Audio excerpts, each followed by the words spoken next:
Halo semua, perkenalkan nama saya Kezia Abigail Chandra dari kelas 11 MIPA C dengan nomor absen 19. Pada kesempatan kali ini, saya ingin mendemonstrasikan dan menjelaskan nilai-nilai kehidupan yang dapat kita ambil dari cerita saksi mata, serta sedikit unsur isik-isik yang ada pada cerita ini. Nah, Saksi Mata ini merupakan salah satu cerita pendek yang dibuat oleh Seno Gumira Adjidharma. Nah, kalau menurut saya sendiri, cerita Saksi Mata ini merupakan salah satu cerita ya dari Seno Gumira Adjidharma yang cukup mudah dimengerti. Nah, cerita ini dibuat sekitar tahun 1992 dan tema dari cerita ini adalah tentang keadilan. Nah, keadilan yang diangkat pada cerita ini menggambarkan betapa buruknya keadilan yang ada pada saat itu. Nah, inti ceritanya sebenarnya adalah tentang kritik yang ditulis secara cukup halus untuk keadilan yang ada pada saat itu. Latar tempatnya adalah ruang pengadilan, jalan, dan rumah seorang saksi. Nah, latar waktunya ada pagi, siang, sore, dan juga malam. Nah, cerita ini menggunakan alur maju mundur alias alur gabungan serta menggunakan sudut pandang orang ketiga. Nah, sambil saya menceritakan cerita Saksi Mata kali ini, saya akan menceritakan tentang nilai kehidupan yang ada pada cerita ini. Yuk, check it out. Saksi Mata. Saksi Mata itu datang tanpa mata. Ia berjalan tertatih-tatih di tengah ruang pengadilan dengan tangan meraba-raba udara. Dari lubang pada bekas tempat kedua matanya, mengucur darah yang begitu merah. Bagaikan tidak warna merah yang lebih merah dari merahnya darah yang mengucur perlahan-lahan dan terus-menerus dari lubang mata itu. Darah membasahi pipinya, membasahi bajunya, membasahi celananya, membasahi sepatunya, dan mengalir perlahan-lahan di lantai ruang pengadilan yang sebetulnya sudah dipel bersih-bersih dengan karbol yang baunya bahkan masih tercium oleh para pengunjung yang kini.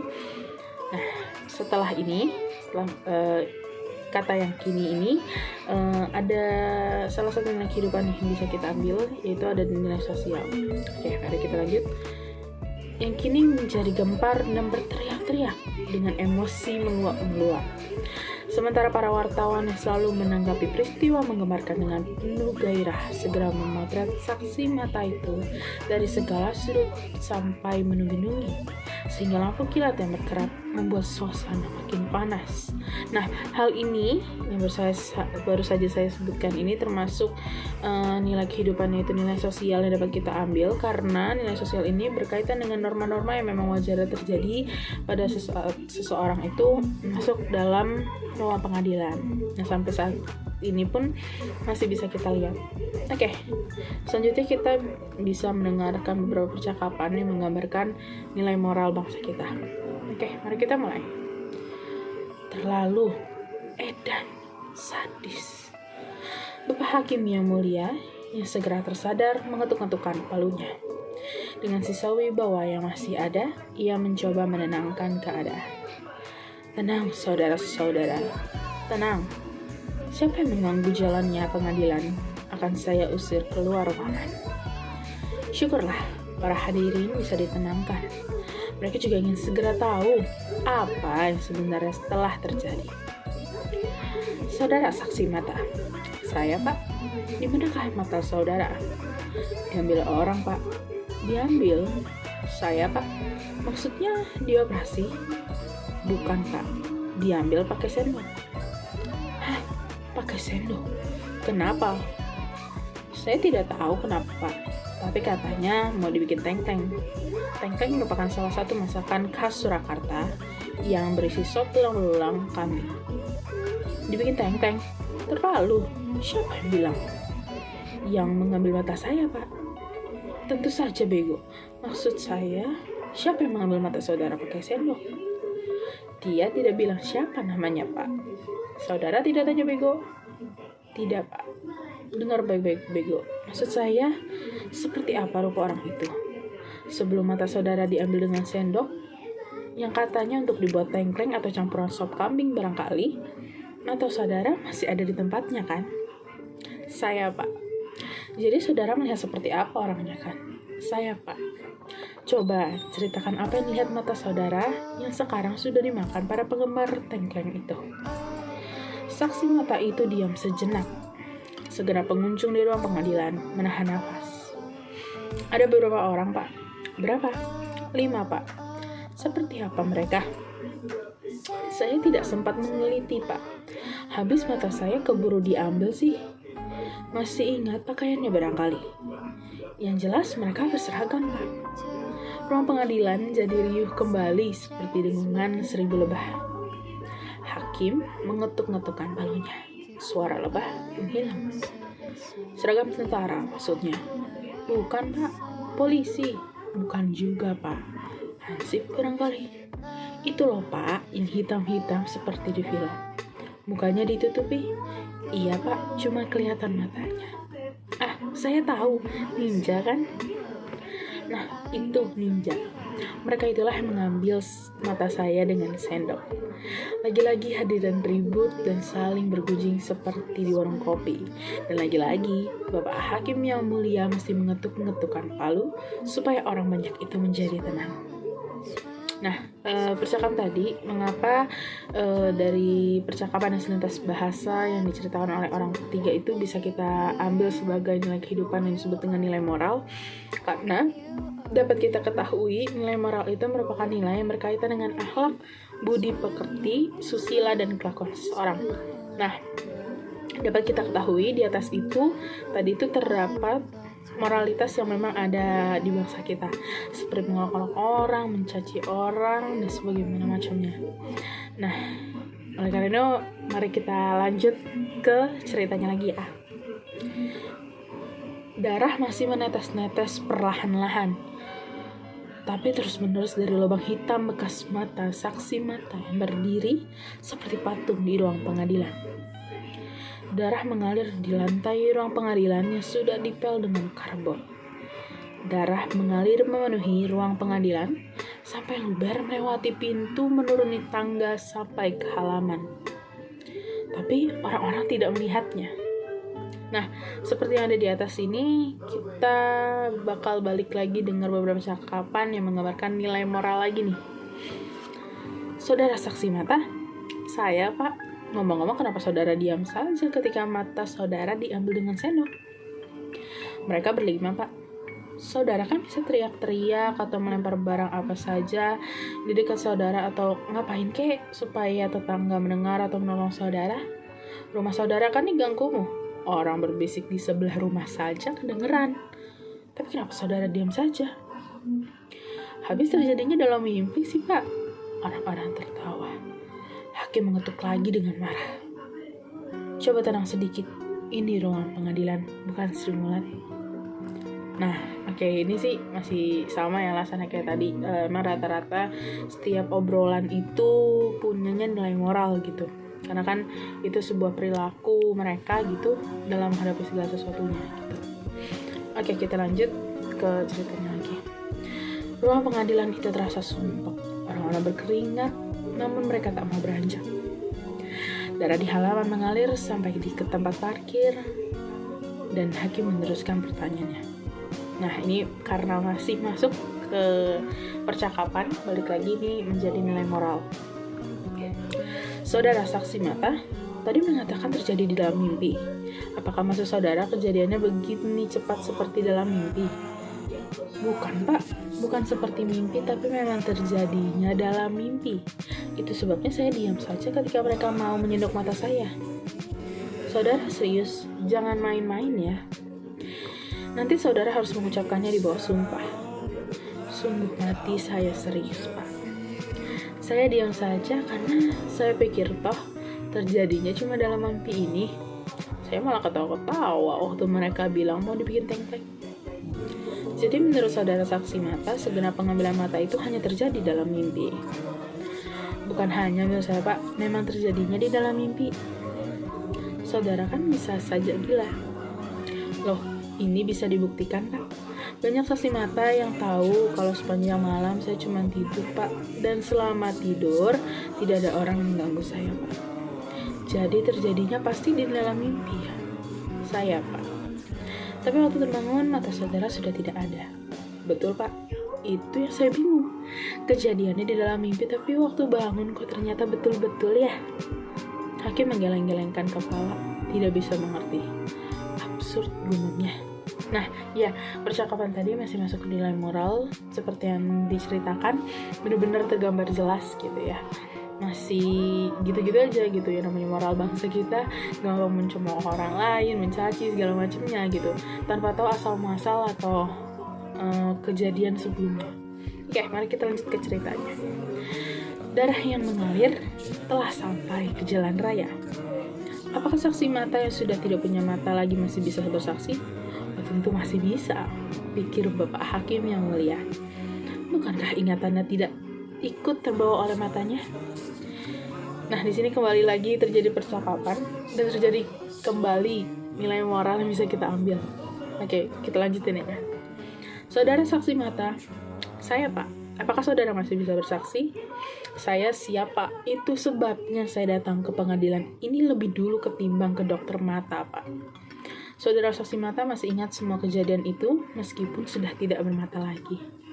Saya, Pak. Saudara masih ingat bagaimana pembantaian itu terjadi? Saya, Pak. Saudara masih ingat bagaimana darah mengalir, orang mengerang dan mereka yang masih setengah mati ditusuk dengan pisau sampai mati? Saya, Pak. Ingatlah semua itu baik-baik, karena meskipun banyak saksi mata, tidak ada satupun yang bersedia menjadi saksi di pengadilan, kecuali saudara. Saya, Pak. Sekali lagi, apakah saudara saksi mata masih bersedia bersaksi? Saya, Pak. Kenapa? Demi keadilan dan kebenaran, Pak. Nah, di sini balik lagi ya, kita ketemu sama nilai sosial gitu. Setelah tadi nilai moral gitu ya, kita sekarang mau ketemu nih sama nilai sosial yang berkaitan dengan norma-norma yang memang berlaku di masyarakat ya. Wajar sih memang orang Indonesia tuh gimana ya, kalau norma yang ada zaman dulu sih masih ada berlanjut sampai sekarang. Oke, lanjut. Nih dengerin baik-baik. Memang ini benar-benar normanya orang Indonesia. Ruang pengadilan jadi gemuruh. Semua orang bertepuk tangan termasuk jaksa dan pembela. Banyak yang bersorak-sorai, beberapa orang malah meneriakkan yel-yel. Ya kan setelah memang saksi mata bilang demi keadilan dan kebenaran, Pak. Ya wajar sekarang lah ya, norma gitu, kebiasaan orang-orang zaman sekarang setelah kita melakukan sesuatu atau apa gimana itu biasa disorakin yel-yel atau gimana. Nah, oke. Di sini kita bisa dapat lagi balik ke nilai moral. Bapak Hakim yang mulia segera mengetukkan palu wasiatnya. Hus, jangan kampanye di sini. Ia berkata dengan tegas. Sidang hari ini ditunda, dimulai lagi besok untuk mendengarkan kesaksian saudara saksi mata yang sudah tidak punya mata lagi. Oke, ini kita tahu ya, memang nilai sosial, nilai moral yang berganti-gantian di cerita ini tuh benar-benar diguncang-gancingkan karena memang sesuai dengan tema keadilan yang memang sangat berkaitan dan masih lumrah banget ya sampai sekarang tuh masih belum bisa dirasain secara benar-benar balance gitu. Oke, lanjut. Di sini ada nilai normal lagi nih yang biasa kita lihat memang di Indonesia ya. Nilai norma tuh maksudnya adalah nilai sosial lagi yang bisa kita dapetin ya. Oke, lanjut. Dengan sisa semangat, sekali lagi ia ketukkan palu, namun palu itu patah. Orang-orang tertawa. Para wartawan yang terpaksa menulis berita kecil karena tidak kuasa menulis berita besar, cepat-cepat memotretnya. Klik. Bapak Hakim yang mulia diabadikan sedang memegang palu yang patah. Udah kelihatan lah itu nilai normanya bahasa Indonesia gimana lah. Ya. Sip, lanjut ke cerita. Dalam perjalanan pulang, Bapak Hakim yang mulia berkata pada sopirnya, bayangkanlah betapa seseorang harus kehilangan kedua matanya demi keadilan dan kebenaran. Tidakkah aku sebagai hamba hukum mestinya berkorban yang lebih besar lagi?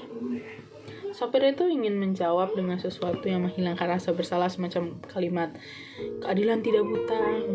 Namun Bapak Hakim yang mulia telah tertidur dalam kemacetan jalan yang mencengkelkan. Padahal darah masih mengalir perlahan-lahan.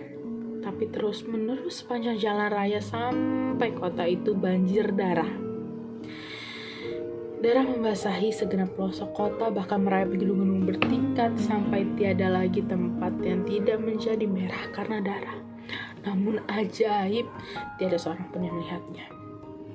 Ketika hari sudah menjadi malam, saksi mata yang sudah tidak bermata itu berdoa sebelum tidur. Ia berdoa agar kehidupan yang fana ini baik-baik saja adanya, agar segala sesuatu berjalan dengan mulus dan semua orang berbahagia. Pada waktu tidur, laki-laki ia bermimpi. 5 orang berseragam ninja mencabut lidahnya. Kali ini menggunakan catur. Nah, cerita selesai sampai di situ, teman-teman. Nah, dari setelah saya nyebut tadi ada nilai norma, nilai sosial, sampai cerita ke bawah ini kita kembali menemukan nilai sosial lagi saat namun Bapak Hakim yang mulia telah tertidur dalam kemacetan jalan raya yang menjengkelkan. Itu banyak banget kita temuin sampai sekarang, dimana sampai normanya memang norma orang Indonesia, kebiasaan perilaku wajar kalau misalkan udah macet, tidur di jalan, orang lagi menanggapi sesuatu kalimat yang padahal kita sendiri yang ngucapin juga tidur gitu. Setelah itu kita nih bisa lagi dapat ya nilai pendidikan. Nilai pendidikan ini kita bisa lihat di kalimat darah membasahi segenap pelosok kota, bahkan merayapi gedung-gedung bertingkat sampai tidak ada lagi tempat yang tidak menjadi merah karena darah. Namun ajaib, tidak seorang pun melihatnya. Nah, ini benar-benar dalam sih. Sebenarnya ini yang menceritakan banget keseluruhan cerita ini gitu. Jadi ini dapat diartikan sebuah pelajaran hidup ya bagi kita, bahwasannya emang kita nggak pernah tahu sebenarnya apa yang terjadi kan gitu. Kadang kita tuh buta akan sesuatu dan malah buru-buru aja mencemooh dan ngambil keputusan sendiri atas segala kejadian. Nah, selanjutnya pada kalimat ketika hari sudah menjadi malam, saksi mata yang sudah tidak bermata itu berdoa sebelum tidur. Ia berdoa agar kehidupan yang fana ini baik-baik saja adanya, agar segala sesuatunya berjalan dengan mulus dan semua orang berbahagia. Di sini kita bisa ambil nilai keagamaan, layaknya ya memang dia berdoa gitu ya. Nilai agama dalam nilai kehidupan cerita ini kan memang lebih menggambarkan tentang kehidupan yang mengajarkan agama, dan dia memang mengajarkan agama, dia berdoa gitu. Nah, saksi ini berdoa kepada Tuhan agar hidupnya ya berjalan dengan baik-baik saja ya. Memang semua orang pengennya gitu ya. Nah, terakhir banget nih, di kalimat terakhir ini, pada waktu tidur, lagi-lagi ia bermimpi. 5 orang berseragam ninja mencabut lidahnya. Kali ini menggunakan catut. Nah, kita baru benar-benar tahu kan, kalau ini nih pasti nilai moral lah yang sebenarnya bisa kita ambil dan kita simpulkan banget dari cerita ini gitu. Bahwa hak kita gitu, apalagi orang rendahan itu pasti akan selalu diambil dengan yang mereka yang lebih berkuasa. Dengan kejadian yang mungkin bisa kita hubungkan pada tahun itu ya, memang ini sangat menggambarkan gitu. Jadi like cerita ini memang seorang saksi mata diambil matanya, padahal kan dia pengen bersaksi, pas lagi ingin bicara diambil lidahnya gitu. Dia memang masih sampai saat ini pun saya masih banyak melihat bahwa keadilan di Indonesia masih seperti itu gitu, dan kita belum bisa menyalahkan karena ya kita sebenarnya sebagai generasi penerus bangsa yang harus lebih memperjuangkan itu. Jadi singkat cerita, amanat yang saya bisa sampaikan juga dari cerita ini gitu ya adalah keadilan yang kadang orang itu sering ceritakan gitu, bukan sekedar adil, benar adil, tapi ya cuma sekedar menyejahterakan yang lain aja gitu. Maksudnya adil buat mereka belum tentu adil buat kita, dan keadilan yang terlihat itu gitu belum tentu menyejahterakan kita. Kadang-kadang hanya menyejahterakan orang lain yang memang tahu lah kayak gimana. Nah, kita kadang juga terlalu banyak berani menilai tanpa tahu sebenarnya, terlalu banyak bicara dan tertawa, atau bahkan mudah terhasut ketika satu dan lain bersaut. Nah, lalu kapan adil terwujud kalau kita pun masih surut? Sekian dari saya, terima kasih.